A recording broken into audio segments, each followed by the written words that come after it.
Assalamualaikum warahmatullahi wabarakatuh. Saya Arum Sekarulandari, NIM terakhir 159. Di sini saya akan menyampaikan materi tentang batasan sosiologi, sosiologi hukum, dan sosiologi hukum Islam. Sosiologi merupakan ilmu pengetahuan atau ilmu tentang sifat dan perkembangan masyarakat, ilmu tentang struktur sosial, proses sosial, dan perubahannya. Sosiologi berasal dari kata Latin socius yang berarti kawan atau teman, dan kata Yunani yaitu logos yang memiliki arti pengetahuan. Sosiologi adalah ilmu sosial yang mempelajari masyarakat, interaksi, dan proses yang melestarikan dan mengubahnya. Batasan dalam sosiologi diperlukan dalam hal menentukan suatu perbuatan sebagai delik bernuansa agama ataukah bukan. Batasan pertama, perbuatan harus diatur dalam ketentuan hukum pidana. Batasan kedua, perbuatan yang dimaksud merupakan perbuatan yang menyerang agama sebagai objek utamanya. Kajian sosiologi hukum Islam adalah suatu kajian yang objek fenomenalnya adalah hukum Islam, tetapi menggunakan optik ilmu sosial dan teori sosiologis. Yang kedua yaitu saya akan menyampaikan materi tentang hukum Islam dalam tarik-menarik antara wahyu dan akal, kesatuan dan keberagaman, otoritarisme dan liberalisme. Akal mempunyai kedudukan yang tinggi dalam Al-Quran. Dalam pemikiran Islam, baik di bidang filsafat, ilmu kalam, apalagi ilmu fikih, akal tidak pernah membatalkan wahyu, akan tetapi tunduk pada wahyu. Akal dipakai untuk memahami teks wahyu dan tidak untuk menentang wahyu. Relasi akal terhadap wahyu mampu menjawab permasalahan-permasalahan kehidupan yang tidak ada di nas Al-Quran. Dengan demikian, akal memang mempunyai posisi yang cukup strategis untuk mengkaji apapun yang berkaitan dengan hukum keagamaan. Kesatuan merupakan hasil dari persatuan yang telah menjadi utuh, sedangkan keberagaman adalah suatu kondisi dalam masyarakat yang terdapat banyak perbedaan dalam berbagai bidang. Dalam hal ini, hubungan antara kesatuan dan keberagaman yaitu dalam keberagaman terdapat banyak perbedaan di antara suatu masyarakat. Dalam perbedaan tersebut, kesatuan menjadi kunci agar perbedaan yang ada di dalam masyarakat tidak terpecah belah. Selanjutnya, liberalisme dan otoritarisme adalah dua sisi yang berlawanan tetapi saling mengait dan saling berkaitan. Penerapan dari keduanya walaupun saling berlawanan tetapi kenyataannya memiliki peran yang saling menguatkan dalam pikiran hukum Islam. Yang selanjutnya yaitu hukum Islam dalam tarik-menarik antara idealisme dan realisme, hukum dan moral, stabilitas dan perubahan. Realisme dan idealisme seolah menjadi dua kutub magnet yang tidak pernah akan bisa bersatu. Realisme kerap menjadi ancaman bagi idealisme hukum Islam itu sendiri. Dalam pandangan idealisme, realitas harus tunduk pada hukum. Maka dalam pandangan realisme sebaliknya, hukumlah yang harus mengikuti realitas. Idealisme dan realisme saling mempengaruhi dan menciptakan hukum dalam kehidupan masyarakat. Keduanya dipengaruhi oleh keberagaman masyarakat yang telah memiliki tradisi dan keberbedaan masyarakat. Hukum mengatur perbuatan lahiriah, sedangkan moral lebih menyangkut sikap batin manusia. Hukum dan moral memiliki hubungan bagaikan roh dan jasad. Salah satunya menjadi tidak berarti jika mengabaikan yang lainnya. Islam menjadikan hukum sebagai alat untuk menciptakan ketaatan seorang hamba terhadap kholiknya. Stabilitas dan perubahan. Stabilitas dalam hukum Islam terletak pada ketentuan nasnya, ayat dan hadis. Sedangkan perubahan dalam hukum Islam terletak pada kondisi sosial budayanya. Jadi hukum Islam menjadikan masyarakat mengalami perubahan ke arah yang lebih baik lagi. Sekian presentasi dari saya, akan dilanjutkan pemateri kedua.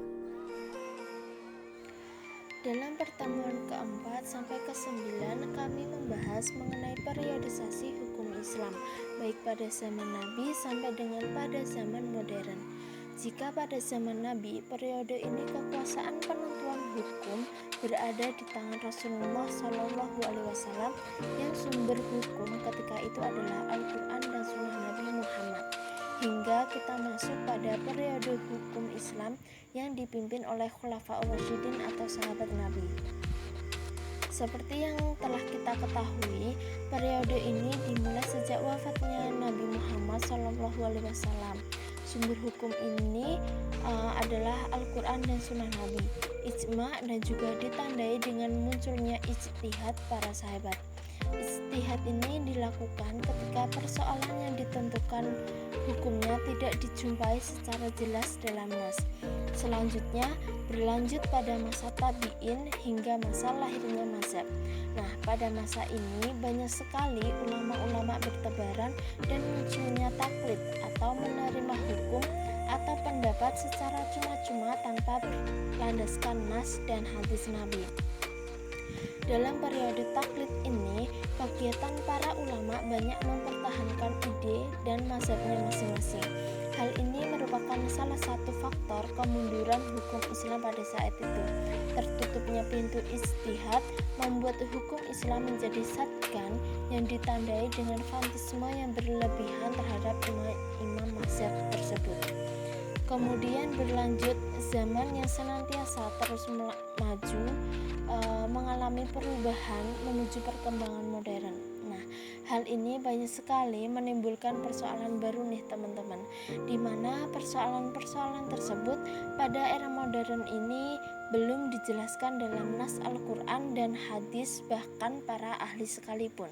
Kondisi masyarakat yang selalu berubah dan berkembang akan senantiasa melahirkan masalah-masalah baru yang memerlukan jawaban secara pasti tentang status hukumnya, yang pastinya dalam memberikan jawabannya harus bersumber dari Al-Quran, hadis, dan ijtihad, yang dimana pada zaman sekarang ini ijtihad menjadi lebih dibutuhkan, sebab saat ini telah terjadi perubahan luar biasa dalam kehidupan sosial jika dibandingkan dengan zaman dahulu.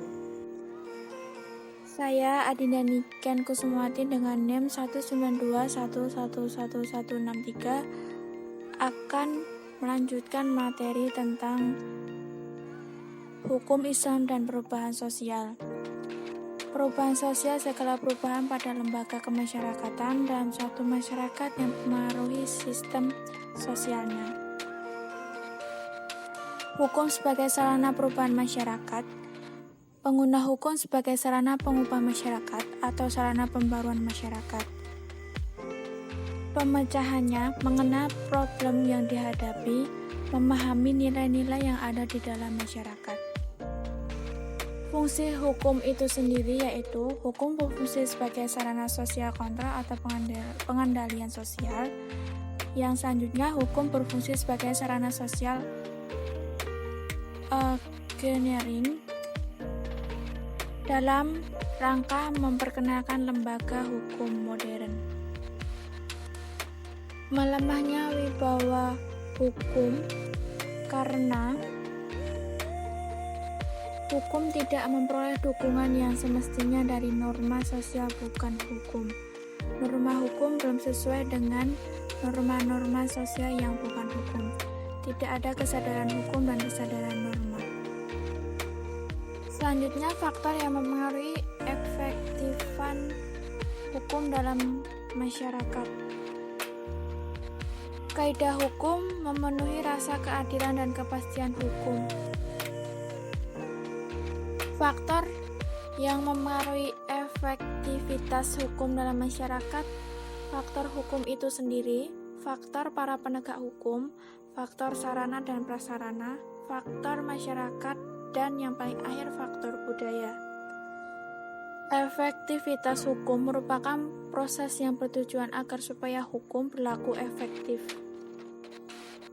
Kesadaran hukum dan kepatuhan hukum mempunyai pengertian tentang konsepsi abstrak di dalam diri manusia, tentang keserasian antara ketertiban dan ketentraman yang dikehendaki atau sepantasnya.